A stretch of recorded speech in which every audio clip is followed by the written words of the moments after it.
আসসালামু আলাইকুম রহমতুল্লাহি কাহিনের নবম শ্রেণীর ইসলাম শিক্ষা রিসালাতের পরিচয় রিসালাত পাঠের আমি রিসালাতের পরিচয় নিয়ে আজকে আলোচনা করব। তো এখানে আছে রিসালের শব্দের আবিধানিক অর্থ হলো বার্তাটি। রিসালাতের শব্দের আবিধানিক মানে অর্থ হলো বার্তা, চিঠি, পয়গাম, এর বাদে তোমার সংবাদপত্র, সংবাদ মানে ভালো কিছু দায়িত্ব নেওয়াকে রিসালত বলে। যেমন আমি একটা ভালো দায়িত্ব নিলাম, সেটা হলো রিসালত।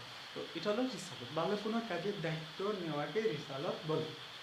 তো এটা হলো রিসালত। ইসলামিক পরিবেশে ইসলামিক পরিবেশে মহান আল্লাহ তাআলা পবিত্র বাণী মানুষের নিকট পৌঁছানোর দায়িত্ব রিসালত বলে।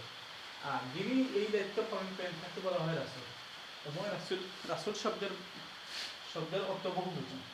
ইসলামের পরিবেশে আল্লাহর থেকে যে বাণী মানে আল্লাহর থেকে যে ওহী, এটা নবীর কাছে আসে এবং রাসূলদের কাছে আসে এবং রাসূলরা এই বাণীটি মানুষের নিকট পৌঁছাইয়া দেয়, সেটা হলো রিসালত। সেটা হলো রিসালত। এই দায়িত্ব পালন করাকে রিসালত বলে। আর যিনি এই দায়িত্ব পালন করেন তাকে বলা হয় রাসূল। এই যে দায়িত্বটা যে পালন করেন, যেমন আমাদের নবী হযরত মুহাম্মদ রাসূলুল্লাহ সাল্লাল্লাহু আলাইহি ওয়াসাল্লাম এই দায়িত্ব পালন করেন, এই জন্য তিনি রাসূল। নবী আর রাসূল আলাদা দুটি বিষয়। যিনি আল্লাহর কাছে ডাইরেক্ট ওহী মানে ওহী বা এইসব নিয়ে প্রচার করেন, তিনি হলেন রাসূল।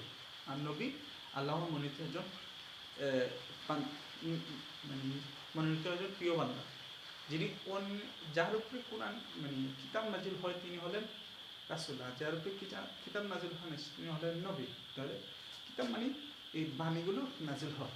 তো আমাদের নবী হযরত মুহাম্মদ সাল্লাল্লাহু আলাইহি ওয়াসাল্লামের উপরে কোরআন নাজিল হয়েছে, তিনি হলেন রাসূল। আর যিনি এই দায়িত্ব পালন করেন তাকে বলা হয় রাসূল। রাসূল শব্দের অর্থ বহুবচন। রাসূল শব্দের অর্থ বহুবচন। এটাই হলো রিসালাতের পরিচয়। তো পরবর্তী ক্লাসে আমরা নিয়ে আসবো রিসালাতের গুরুত্ব। তো ক্লাসটি কেমন লাগলো বলে যাবেন। আসসালামু আলাইকুম।